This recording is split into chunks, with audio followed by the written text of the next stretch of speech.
Lahore high court में मियां असलम इकबाल की तायद कुनिंदा और तस्दीक कुनिंदा को हिरासत करने के खिलाफ दरखास्त। अदालत ने दलाइल सुनने के बाद फैसला महफूज कर लिया है।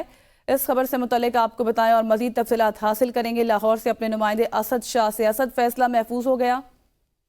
जी बिल्कुल, मियां असलम इकबाल के तायद कुनिंदा और तस्दीक कुनिंदा को हरासा करने के खिलाफ दरख्वास्त पर समाअत हुई है। पुलिस की जानब से किसी को हरासा नहीं किया जा रहा। सरकारी वकील ने अदालत से कहा, जिस पर अदालत ने इस्तफसार किया कि अगर किसी को रोका नहीं जा रहा तो अगर रोका जा रहा है तो फिर इलेक्शन कमीशन इस पे क्या कर सकती है। इलेक्शन कमीशन के वकील ने कहा कि इस पर तो अदालत ही बेहतर फैसला दे सकती है कि अगर किसी को कागजात जमा करवाने से रोका गया है या अगर किसी को हरासा किया गया है तो वो अदालत ही इस पर फैसला कर सकती है। इलेक्शन कमीशन के पास कोई अख्तियार नहीं कि ये पुलिस का को काम कहे।